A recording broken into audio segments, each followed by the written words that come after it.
Welcome, welcome, welcome. Oh, look, there's some familiar folks and some new folks here and people in time zones that are, not sleepy. So welcome. Wonderful. We have a wonderful topic for you all today. Helen's sporting a new do. I'm loving it. Oh, yeah. You've been up for a swim. Oh, many times. Yeah, in fact, it was a bit of a close call. High tides in 30 minutes, but this one out. Oh, I feel honored. We are too honored. unless I disappear. Yeah. If you go into a breakout room and don't come back, we know where you went.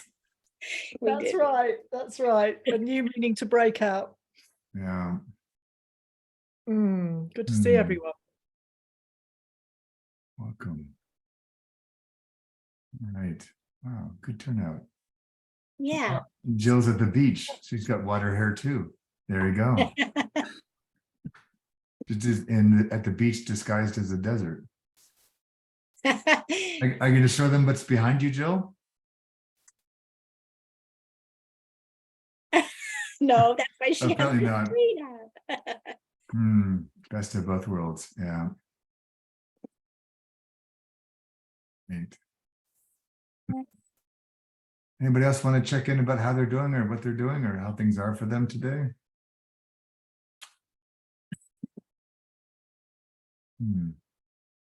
All good. You always welcome to use the chat box if you want to make your presence known. Always good to be here. All right. Well, I'm going to share my screen so we can put this up here. Let's not give away the secrets yet. There we go. Peeks there, David. What's that? Sneak peeks for everybody. I know. So welcome. So we're for those of you who might be new with us, I recognize some new names and faces. We have these calls once a month. They're just a free gift back to our community. And our theme for this year is readiness. It comes from an observation of mine over the recent years in particular that in many ways the most significant variable to track with our clients in whatever kind of work we do is their readiness to do the work themselves. So Karen is my wonderful host and co-conspirator in putting these together. And we try to alternate months between sort of a yin and yang kind of approach. Last month, we talked about fear and the ways it sometimes gets in the way and yet also informs our readiness. And so now we're going to shift over and talk a bit about intimacy with the small I in terms of what that might offer us in terms of our ability to help ourselves and others be ready for whatever's in front of them, particularly in terms of their own growth. The question for the session today is really around how can we grow our own self-intimacy in order to release our fear and increase our readiness. And we often think of intimacy more of in sort of sensual or even sexual terms, but that's included in this, but it's more in terms of our professional life and our relational life, and intimacy in many ways. It's sort of that relationship, that sort of caring, open relationship, in this case with ourselves. And how well do we know ourselves? How close do we allow ourselves to feel to who and how we are and want to be in the world? How well do we care for ourselves? How well do we move beyond any judgment and shame we might have about ourselves, to both release our fears about how we want to be in the world, but also to help ourselves be ready for not only our own journeys, but the journeys of those we support in the course of our work. And so I just want to just share this sort of opening quote to help us get into this.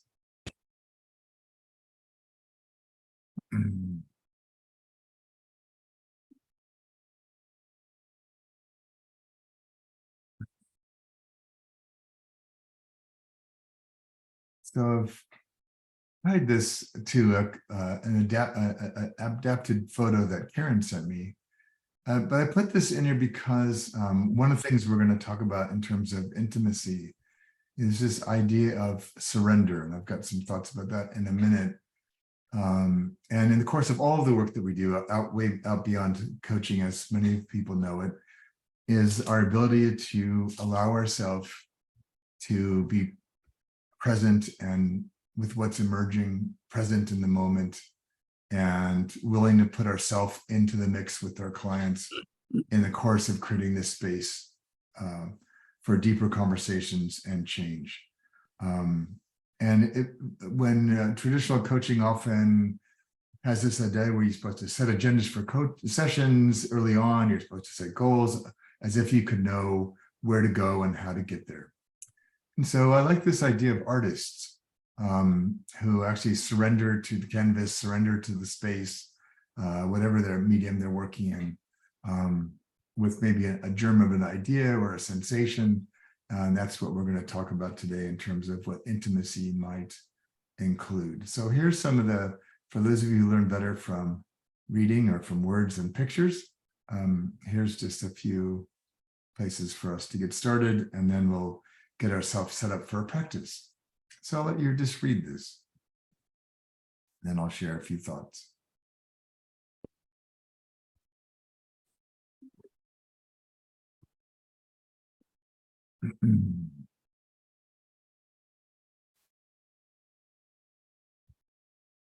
And then, as always, you're welcome to put any comments or questions in the chat box. I'll also stop at the end of this slide and sort of get your thoughts before we move into the practices. But I was thinking about intimacy and sort of how I might define it in this context. So two things, we often think of intimacy as that moment in time between two people in whatever form that's taking. But I want to sort of create intimacy in a much larger sense, so that it's not just maybe intimacy toward, but intimacy inward, and even intimacy around us. The intimacy is not something that we're just creating in the moment as much as we're part of a larger ecosystem of relationship. We're in relationship to our surroundings. We're bringing other things into that moment as part of our life as drops in a larger sea. And I love this phrase of inclusively surrendering. So it's not a Western sense of surrendering, which means I lost, I give up, or I surrender, or I decide that I'm weaker. And it's this inclusively, in that we're creating space for surrender that includes ourself, that makes space for the other or others as distinct human beings, includes everything else that's contained in our moment in time together, and allowing ourselves with strength and consciousness to surrender. And so the other half of that is that our intimacy for ourselves is in some ways dependent on our ability to be intimate with others, and vice versa. So the greater that we're able to be self-intimate in a way, the greater we can be fully present, because we're not spending energy defending ourselves or second guessing ourselves or whatever we're doing that's taking us away from the moment. And this idea of the more intimacy I have in myself, the more intimacy I can give to our we. And you'll see more about that in the next slide. And if we think about, so a lot of the work from our ID program is around sort of 5 types of knowledge. We then sort of move those into the 5 maturities in terms of how we're trying to grow ourselves as practitioners. In many ways, each of these is its own form of intimacy. Personal intimacy and sort of love and care for ourselves. Our ability to be intimate in any relational context we find in, to the degree and in the form that is appropriate and oh, I like you. We have professional intimacy. So I was at a big conference on technology and coaching in New York over the weekend. And one of the things that struck me, because it's sort of a competitive market, has how the difference between the intimacy during the day of the conference, where there was a lot of posturing and posing, and the intimacy over drinks and dinner at night. 2 different sets of people, or 2 different sets of ways of being together. And so then started beginning to think about how do we bring that intimacy that we felt over dinner into our conversations. It was a conference in which tons of presentations, almost zero room for dialogue or feedback or questions. So very low intimacy conference. And so one of the things some of us are advocating for next year is that we're trying to bring this sense of professional intimacy to our clients. It's very difficult to do that if we can't even be intimate in a space like that. And we have social intimacy with things. This is where our biases sometimes show up, things we exclude. We don't want to have them be part of our social sphere or our social engagement. And so this idea of as a collective, how do we be intimate together and hold space across differences? And then it's contextual intimacy, and that we're able in any given moment in time to bring a sense of intimacy that seems warranted and generative in the context that we're in. So I want to see, again, just the main point for me in many ways is that intimacy is not just a small thing between, say, two people. It's actually a much broader context. And for me, and you'll see this in just a minute, but a lot of us find intimacy, for example, in nature. We feel more ourselves, we feel happier, we breathe better, we sleep better, because we're away from some of the uproar and tension and demands of our daily life otherwise. But there's a sense of feeling like we're part of something, we're connected to things in ways that many of us really enjoy. So what I've done, for those of you who have been in our narrative coaching program, you'll recognize this model. For those of you who have not, that's just fine too. But I want to use what we just said as a backdrop to begin to look at intimacy, perhaps in some new ways.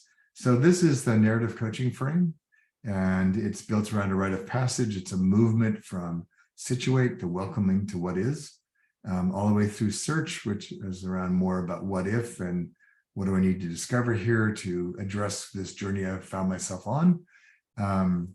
And then there's the movement into shift, which is what do I want to do with what I'm discovering? And then sustain is kind of coming back to the outer world with what have I taken from all of this that I'd like to incorporate into how I see myself and what I'm doing or how I'm being in the world. And so I thought of that in terms of intimacy. So every time that we move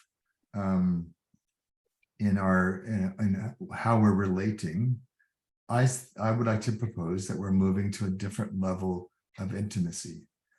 So you think about that in terms of, let's imagine your situation includes a conflict or an argument you're having with a loved one. Most of the time, most people will retreat to themselves. And we'll either defend ourselves, or we'll maybe attack the other person in a way, but we come to ourselves, and we tend to focus mostly on ourselves. And so part of it is in our ability to be intimate, even in conflict or even in difficulties, is just to be aware of ourselves. Are we aware of ourselves? Are we conscious to ourselves? Can we stay in self-regulation? So a management of ourself. The ability to move through the conflict requires a different level of intimacy. That's the intimacy of holding on to ourselves and making space for the other person to actually see them, but through their eyes, not ours, which requires a surrender of some of our obsession with ourselves in those moments to actually be able to make space for and hold space for the other person, even if we feel like we were totally in the right, which is never the case, but even if that were true, how do we hold space for that possibility so we can meet the other person? And what can we discover by our presence in a deeper way to the other person in search that allows us to see ourselves in a new way, but also allows us to mentalize and see the other person in a new way? How can we be intimate with them without losing ourselves or having to continually assert ourselves?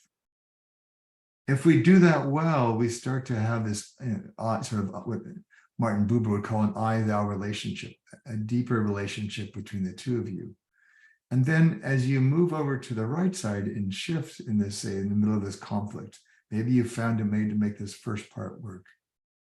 How does that change us?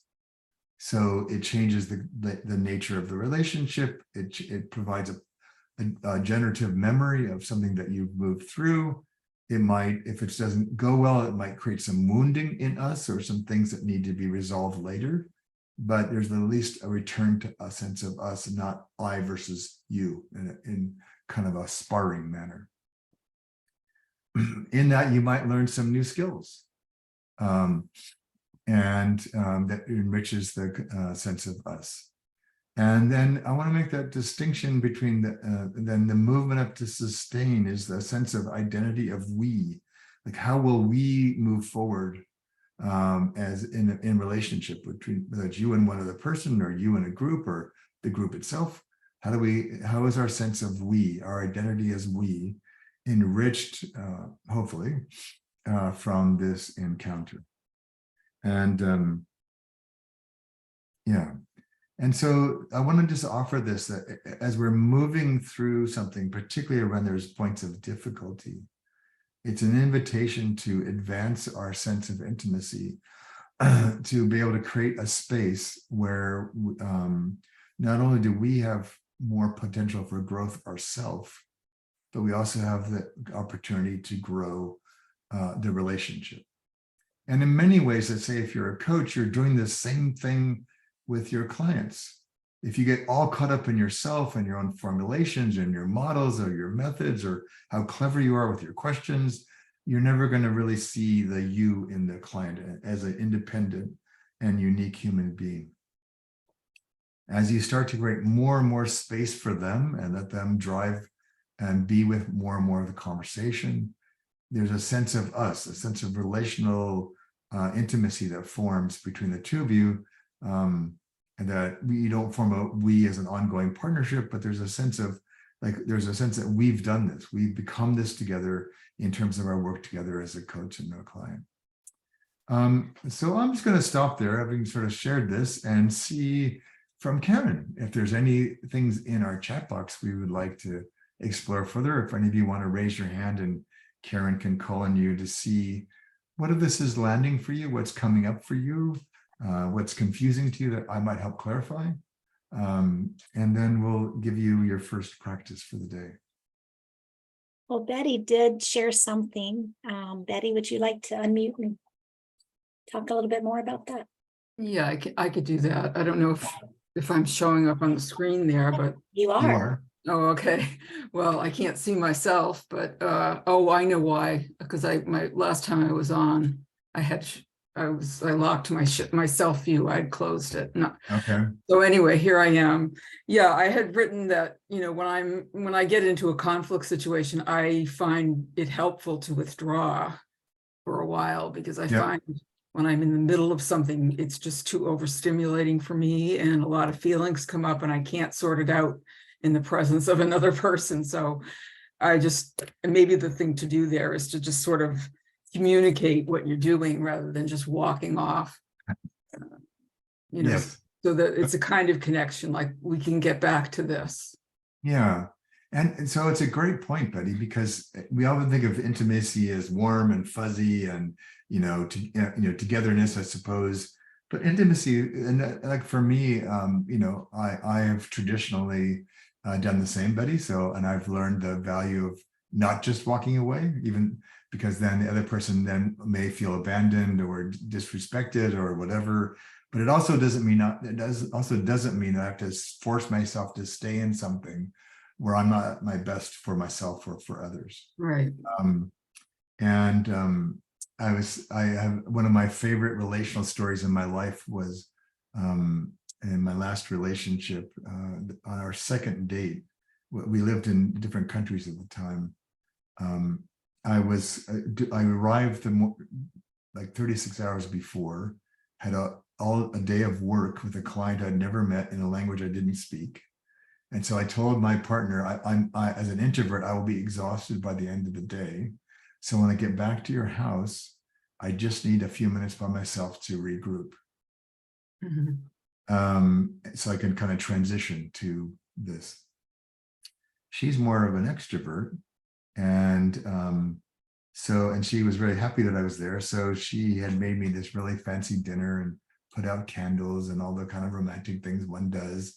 And I walked, and it was very effusive about all that. And I was irritated because I'd asked for one thing, which was 15 minutes. I didn't have to be by myself, but I wanted some quiet so I could transition to a different space and be present. So I got the exact opposite of what I wanted. And in the past, I would have either been sort of like grumpy and, moved away or withdrawn or whatever. I said, well, no, let's try something different here. So I said, so what is it that you need right now? And she said, I need to feel, I can't remember the word she used. I think it was appreciated for all the things I did. And I said, what you did was amazing. No one's ever given me this much of an arrival at their house like that. So I'm blown away. And then I just laughed and I waited, and he goes, oh, I'm supposed to ask you that now, aren't I? They said that would be helpful. And she said, well, what do you need? I said, I just need to know that my requests will at least be acknowledged. And I just need time by myself. So I said, give me a few minutes to go regroup and then I'll be fine. And then she said, what do I do with all the stuff I got ready? And I said, well, why don't we just save it for tomorrow? Because I'm going to be out with the client again, but now I'll be okay with it. And when I come back, I'll pretend like I never saw it before and I was seeing it for the first time. So when I walked in the door, and so anyways, for me, in the beginning, I would have to Betty's point, I would have over focused on the I, and how could she not recognize what the I had asked for? And I gave space to see her, let her see herself, and let that just be until we can find a way to be us again. And so for me, it's just a way of thinking about being able to care for others well and authentically requires we start by caring for ourselves. Rosalind says, David, the actor. Yes. See a whole other side of you. Yes. I actually did theater when I was younger, but yeah.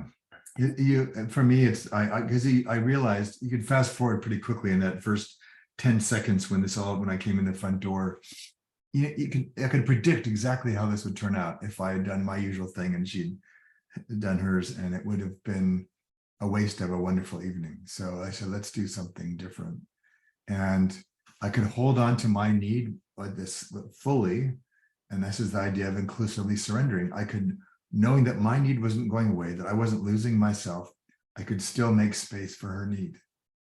And I didn't need to run towards it or run away from it. I could just let her tell me what she needed. And I was able to give her what she needed because, again, I was very appreciative of what she had done. And so for me, it's like we often think about both surrender and intimacy as winning and losing, or, or certain kinds of sort of automatic associations we make. But I'm trying to sort of use this to expand the notion of what intimacy might look like, and how that might support us in our life and in our practice. David, there's a number of questions, but we could perhaps weave them in at the end if we need to keep moving, or would you like? Let's take one of them. Okay. There's two that are similar. Okay, great. So between David and Martin, David Ibbotson, they're referencing long-standing, long-knowing, and comfortability as perhaps a pre-reference or prerequisite to intimacy. And what do you think about that? Well, most of us have that in one form or another in our life. So two things come up for me when I hear that. So I can see that for sure, but don't think that they're necessarily for a prerequisite, because oftentimes, like relationships that don't last, often because you feel like you know the person. So you just stop paying attention as much, and it's possible that you don't create enough space for them to change because you're used to them being a certain way. So part of it is, and that links to the other half of this, which is that you can create intimacy with a small I in any moment in time. So part of that for longstanding relationships is how to see to sort of, if you will, bank on the continuity and the familiarity and the trust that you've built up. And at the same time, being willing to see the person as a new human being every single day in a new way. And so my observation and my experience of myself and others is that the more comfortable we are with our own intimacy with ourselves, the more able we are to create intimacy with others sooner. And so you think about like, I must have a friendly face or something, because I could be in a crowd and be the only person for miles that speaks that doesn't know their language, and I still get people speaking to me. They want directions, they want something, and I must seem friendly to them because I'm always one that gets asked. And part of it is, I think, sort of coming from a place of, I suppose, love in life. People see you as friendlier and more open. But in that, it's, or you have somebody, that you run across on the street that seems distressed, or you're in a grocery store and maybe there's a young parent with a couple of young kids that's like exhausted, and you might come along and just create this little moment of meeting where you say to them, or even with your eyes, I see you. I see what you're experiencing. I might even, offer them a small gesture, like even just, one of my big things in life is the old phrase about random acts of kindness, finding small ways to make somebody's moment better than it was before. Like you got a young mom with a couple of kids in a grocery basket, and she's trying to keep one of them from jumping out of the grocery basket while she's trying to reach for a plastic bag in the vegetable aisle. Just the small, and this is where intimacy comes in, this small intimate moment. Let me get that for you. In the old days, that would have been called manners, but this kindness, just grab her a couple of bags and hand them to her. Just for those like 5 seconds, her life's better. She's in a better space. Someone noticed her and cared about her while she's trying to manage a lot. And so, yes, having deep friendships, deep relationships that we built over time are a great resource for any of us, and often make intimacy easier because you don't have to, a lot of the prep work's already done, if you will. But this is more an invitation to, in this case, for intimacy in the moment as it's arising. David, just a. Yes, I can't see your face, so who's speaking? It's Manjeet. Oh, Manjeet. Oh, now I recognize the voice. Yes, got it. Yeah.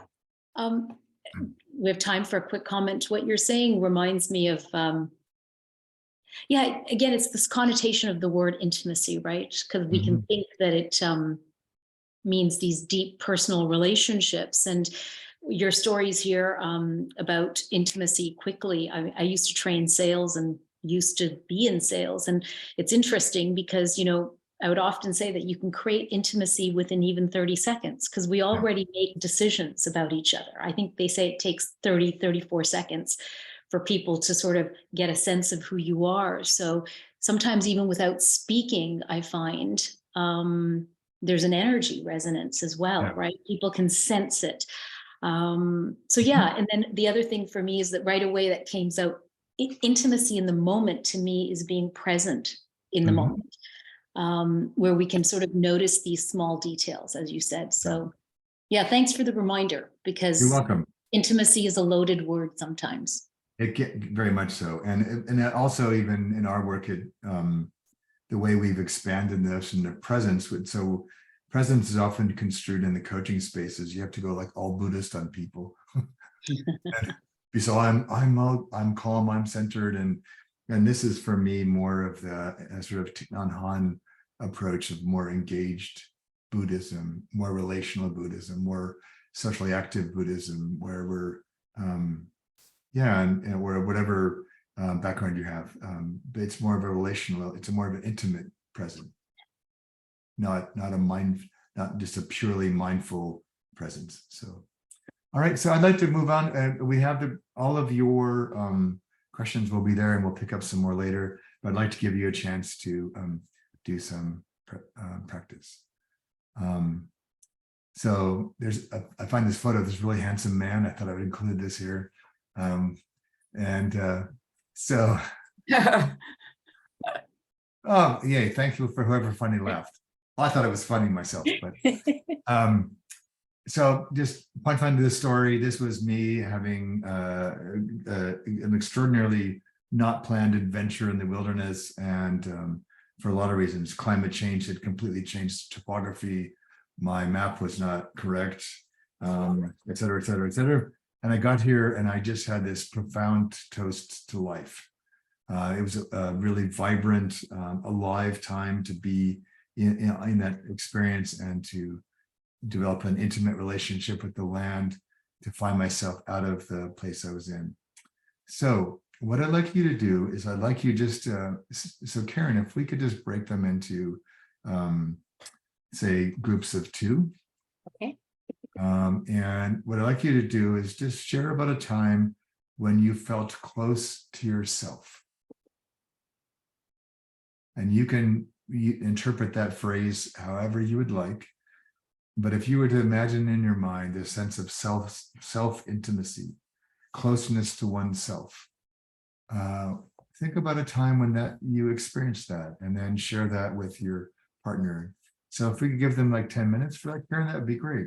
Okay. Give me a second here. And if anybody needs to not be on the call, please let me know. I'd appreciate it.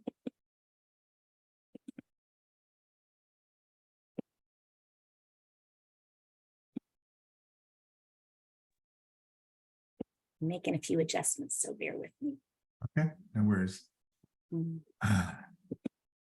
Jill, you had a question about distinctions. Do you want to ask one part of that while I'm setting this up?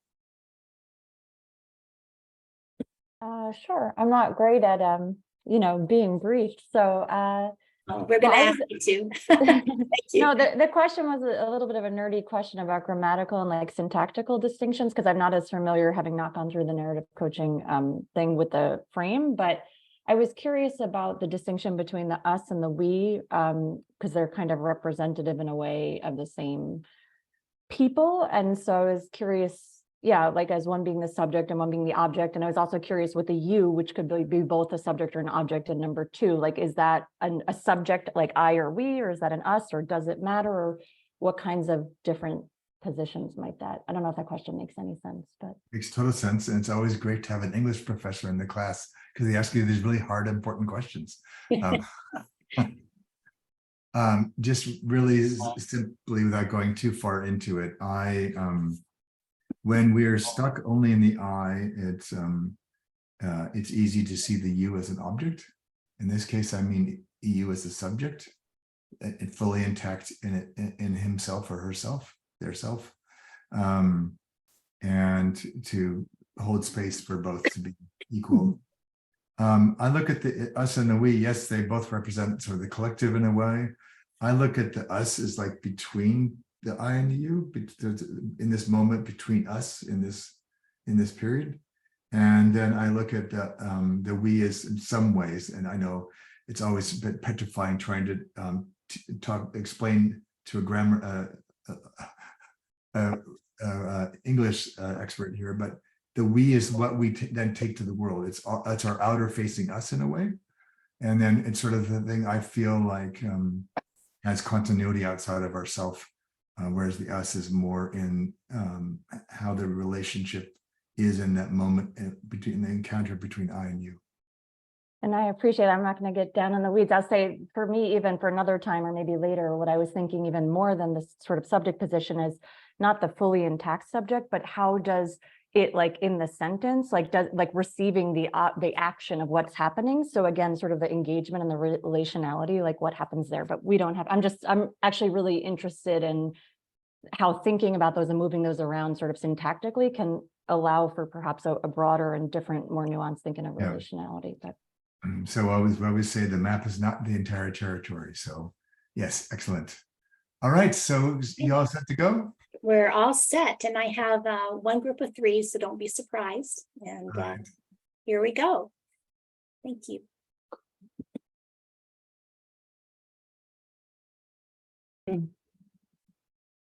There we go.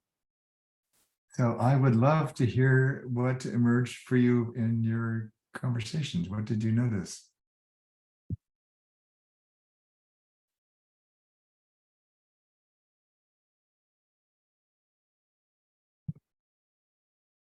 David, it's Yeah. January.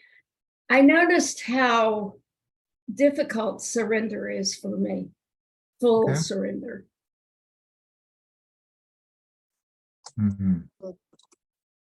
And what did you notice about that, January?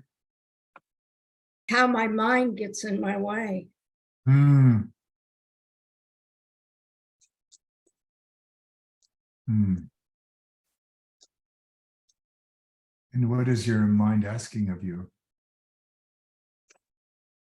For a change, for a transition where I can let go and surrender. Okay. Well, we'll have a little bit of practice coming up next. So you'll have you have All your right. just for you, we have your first opportunity. Okay, great. Thank you. Welcome. I want to share this, Xianhua. Yes. So Go ahead. I love to swim, so I'm very intimate with water. And for your first slide, I read, we are dropped into the sea. So I was thinking, well, drop into the sea, then it's intimacy with fear because I can't swim in at the sea. So that's how interesting the context can change my my relationship with water. Okay. Mhm. Yeah. My daughter would appreciate that. She loves to swim, but she needs to see the bottom. Yeah. And yeah. And we had a really funny incident. We were kayaking in Lake Tahoe, which is a very, very deep alpine lake between California and Nevada. And there's a place near offshore of my friend's house where you kayak along and the water's very clear, but it's only, I don't know, 10 feet, 15 feet deep. And then it goes over a ledge and drops to be over 1,000 feet deep. Oh my goodness. And we were kayaking, and then she just froze. And she had been paddling fine, and then just stopped paddling. The paddling is exactly the same. The water is exactly the same, but she could no longer see the bottom. And so she got afraid. And I said, so then we went back and I said, so you're not afraid now? And then 10 feet later, you're now afraid. So what are you? Anyway, so it just was a humorous example of the way our mind gets in the way and the stories it tells itself. Anyone else want to share? Yeah, I'd like to a little bit. I had a lovely Carolyn. reconnection. Hi, I had a lovely reconnection with Barbara. So thank you, Barbara. And we were talking about, in her case, her vacation, and mine, my recent house move. And we were kind of musing around how we were finding this deep intimacy with self through other, but other wasn't a human, right? It was an environment or something that we could find ourselves via, that we could find a route through that back to self, that kind of sense of coming home. We started off with feeling like we had a very different feeling about this framing, and we landed in exactly the same place, in a kind of lovely intimacy with each other. So thank you, Barbara. Yeah. Wonderful. Someone else? Yeah, sorry, it's Vicky. Yes. We had it's interesting how sort of prominent nature is for people in this. So we had a discussion about living in the UK. I live on the East Coast, and there is sand dunes, and there is a dune near to where I walk with my dogs. I call Top of the World, and that's where I connect, and that's where I feel mostly myself. And we were talking, and I think Erin was talking about creating a labyrinth, and how she's kind of created that kind of during lockdown, and sort of sharing that with others now. And it's just interesting how important nature is. So yeah, so that was kind of my reflection. Thank you. I think there was another voice I heard a minute ago. Oh, that was me, Indigo. Oh, I yes. was just noting that for all three of us that shared in our group, the visceral, the physical participation along with awareness or emotion, but there was an element of the sensorial. Okay. Yeah. Wonderful. Yeah, we often feel these things more strongly and quickly than we can find words sometimes. Yeah. All right. Oh, it was still on sharing. Oh, I'm sorry. Oh well. They've taken that off. So we're going to go back here. So Carolyn, feel free to chime in at any of this to offer from your wisdom, or you can just relax and enjoy and be part of this. But so Carolyn I and Lise put together a program a couple of years ago, which is now folded into our integrative development program. But one of Carolyn's areas of expertise is breath, and it's one of the things I learned a lot from her and Lise, was to kind of reconnect with some of my own breath pieces. And so we're going to talk about this movement from I to we. Now, this is not a class. There are no grades. There are no quizzes. So you can interpret this in whatever way it means for you.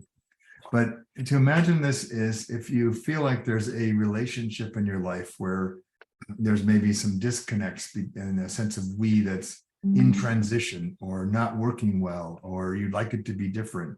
That might be one thing. It might be I in my current role, and there's a we that's wanting to emerge for you to enter into a different business or practice or way of working or make community.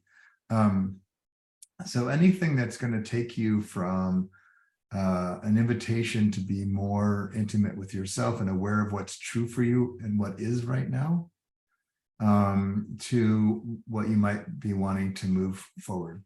So in a very simplistic, this is one of the frames that we are now using. There's sort of to even cross that first threshold, to see another you and still hold space for ourselves and not either assert or withdraw. To hold those at space often means a release from something, using often an old story. It might be, if I don't speak up now, I'm never going to get my needs met. I have to keep pushing and pushing and pushing. Or a release from my belief that I have to leave, otherwise I won't take care of myself, or whatever that might be. And we found that some of that often comes with an out breath. So a sighing, a consciousness around breathing out, to release things that are pent up or we're holding on to allow us to move into a space such that we can hold that space for the you and move into the work that needs to be done. So that transition to the side is this like releasing into, like, what are we, so maybe it's releasing into a fear we're confronting, or maybe it's releasing into a set of emotions that we're experiencing, or maybe it's releasing into, what would it be like if I didn't have to be right? Right, we're releasing into the possibility that could be in the not knowing. And this is often where you find in sort of instinctively in life, this is a breathing with. We're now incorporating these things that have been stirred up or recognized, and we're breathing with an experience to gather ourselves to be able to move to the third piece of this, which is sort of breathing in, like, oh, finally, breathe out. Now I can breathe in more fully. I no longer have to hold on or defend or pretend or withdraw. I can actually start to breathe more fully. And we're sort of thinking of this as releasing for. What am I releasing? I'm releasing for the good of the relationship, for the good of what's trying to be done, for whatever we're wanting to have happen. And so that's about all I'm going to say, unless there's something that you would like to be fundamentally clearer. I want to leave this somewhat open so you can use this in whatever way you would find useful. And the invitation is to practice intimacy, not just with ourselves, but with another. How can you, so I want to give you a little bit more time. And so you have about 10 minutes each to do it each way. And so just sort of see what it'd be like to have your partner sort of support you to kind of move through these three pieces, and just to notice how your breath is functioning now and how it might need to be shifted to allow you to release such that you can restore or find your way to a new sense of we for you, and whatever that means in the context of your story. Is there anything you'd like to know that would help you feel like you can make the most of this without going into too much detail?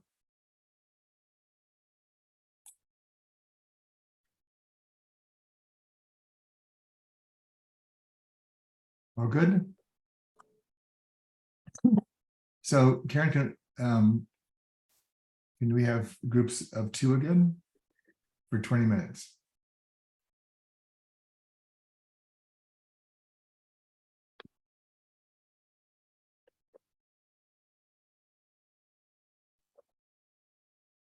David, it's Michelle. Yes, Michelle. Hello. Hello. Could another be a shadow? Of course it could. Okay. Yeah, Thank you. All right. exactly. A part of yourself that's maybe a bit estranged. Yeah. And then, exactly. Thank you.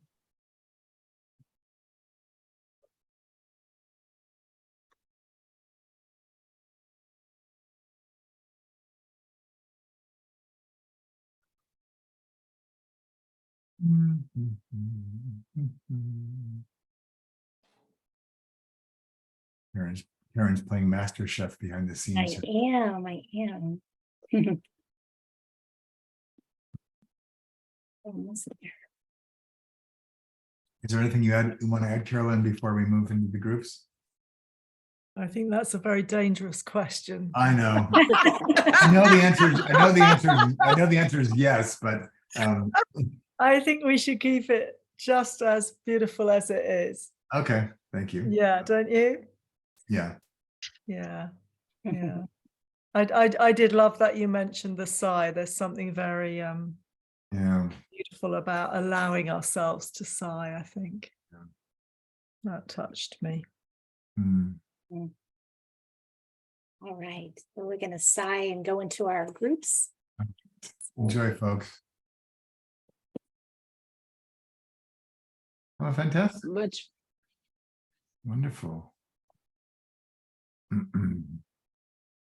right, so a few of your guests, 3 of your groups had visitors come by and join you, so thank you for make the presumption that you welcome them in with open arms.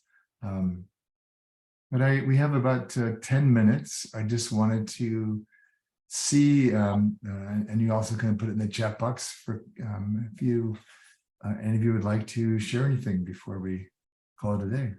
So Tom. Hey, jumping right in here. All right. Just in conversation, Carolyn said, when healing is in the field, in the room, it's available to everyone. To the coach, to the coachee, to for anyone who wants to pop in through my room. And I just thought that was just a wonderful and powerful observation. So thank you. Yeah. And yeah, and we can experience that again in our everyday life when we realize that intimacy is often available far more than we realize. Yeah. Yeah, it's an out breath away, right? It is. Mm.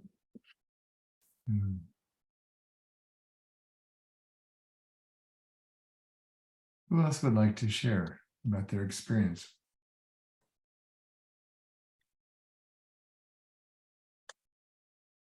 Michelle's got that look. I don't know. I know. I was gonna I was gonna say that, but then Michelle, you often I think just live that way, like with That's this true. smile forward, curious, engaged. Yeah, so True, very true. Yes, yes. I really want to thank Sharon for being with me in the space, and it's so magical, this process, David. I mean, it's just Sharon witnesses. She could she could actually share as she was witnessing what happens with me in moments. And you know, the interesting thing was just those couple of different words of changes, you know, like from, into, for, out, with, and in. Interestingly enough, how different the size came out. Just the sounds. And then the connection to body and the movement after that. So thank you. I don't know if Sharon wants to share.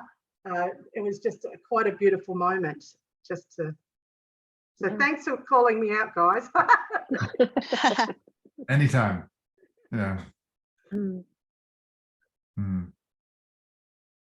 I was sharing that when we taught part of this in our class last week, our ID class, and I was sharing about I hadn't ever really planned this, but I noticed over time that often when I would start a class, like in person or a retreat or a part of a retreat, I'd sort of breathe out really intentionally and deeply.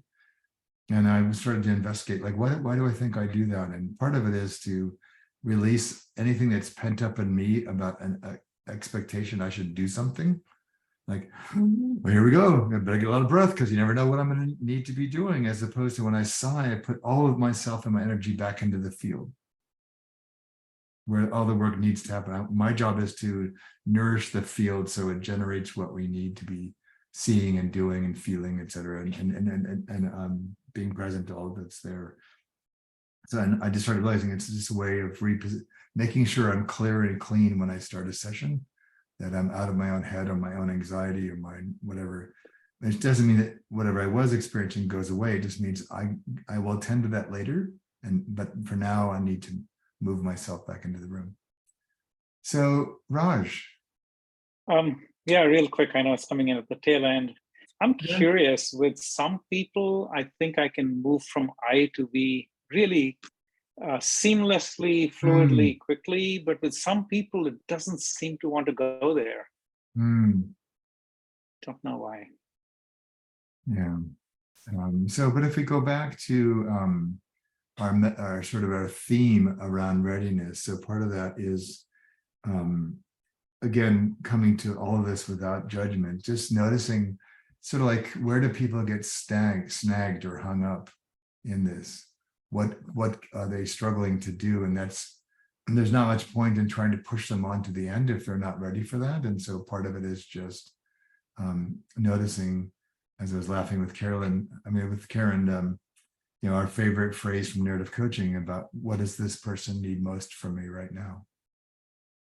And it might be that they feel they need to be with someone to witness them and their emotions and maybe that's all the work they can do is on themselves and their care and intimacy with themselves. Maybe they're, to Michelle's request earlier, there's a bit of a shadow that's sort of bonked them on the head, and they just kind of need to be with that and situate. They're not going anywhere. That's fine. They don't need to go anywhere. And so all of this is just sort of making space for the journey, and then our job is to accompany people however and wherever they are. So thank you. yeah, thank you. I loved what you said, David, about the sigh, just putting it all down for the moment. Just kind of, when you think about how many people say, take a deep breath, and of course your heart rate accelerates, your muscles are kind of on alert. It's the last thing you need if you're really intent on just being with somebody or yourself. Yeah. The sighs, yeah, it's great. Great to hear. David, you're on mute. There we go. I was just thinking thinking of everyone's comments that were said, and then a couple of sessions I had with people I never knew before that I really enjoyed being with, is the common humanity we all have. Yeah. Regardless of who we are, where we're from, education, no education, race, religion, whatever. And I think that's important in recognizing that. And unfortunately, society tries to get us at odds over that kind of stuff. Yeah. Whereas it's simply not true. There is a huge common humanity of everyone on this earth. Yeah. I've been studying, I was telling Raj this, the South African principle of Ubuntu quite extensively. Yeah. About it embraces forgiveness, and that's why they've done so well over there with some of the horrific things that they've done, that's happened over there. They've been able to work it through because of this principle and leaders like Mandela and Tutu. I find that stuff just fascinating, and it's even reflected, with a group like this. Everybody on here, I can tell, cares for people, and that's so important. Thanks. Thank you. Appreciate it. Thank you very much. This is my first time on here. You're I'll join you for future ones if that's okay. That's okay. We'd be glad to have you with us. Oh, sounds like you're welcome. You're right at home here. So thank you for joining. And since Karen, Ubuntu came into the conversation anyways, right? See? Great. So maybe one more comment before we close. Can I just add one more thing? Yes, you may. Carolyn, I'm so glad, just reflecting on the sigh. As I was observing myself, I could feel the sigh coming from different parts of my body too. And that, it's kind of like when you were referring to music, it was like a different song coming out through the sigh. So whatever's actually in there, yeah, just wanted to add that. Michelle. Someone this week mentioned that sighing is actually a health practice. It's what practice? A health, HEALTH. Got it. Is something we should do. Not like you're bad if you don't, but just that it's more enhancing than we give it credit for. I would agree. If you haven't had a chance to look at Jean's comment, she's talking about the psychological sigh and Dr. Jack Feldman for UCLA. So you might want to grab that if you're curious. Yeah, and there was a LinkedIn post about that yesterday, I think I saw. And we had this quote last week, but I wanted to just bring it back because it sort of fits so well here. I just created a little graphic for it. And then we do have we have a community space for the business, and we have a special forum for the BCE participants. And so we can, and Karen, if you put the link in the chat box, but you can go in if you want to share more or connect more with other people, you can go there. Yeah, scroll up about 5 people, you'll see it. There you go. What's that? If folks can scroll up about 5 people, they'll got it. They'll see it. There you go. Yeah, and so the whole invitation from today was, again, developing our own self-intimacy so we can grow ourselves and bring a deeper sense of we when we work, as David was sharing earlier, with others, with small and capital O others. So, and then if you want to know more, have any questions, you always can just find us and Emily will be happy to answer your questions. So, all right, so I'm going to take that down now, and just wish you all a wonderful rest of your day or evening, wherever you are in the world. And if you want to, you can come and join us next month. All right. Thank you. Thank you. Thank you. Night, night. Thank you. Bye-bye. Bye. Take good care. Good night.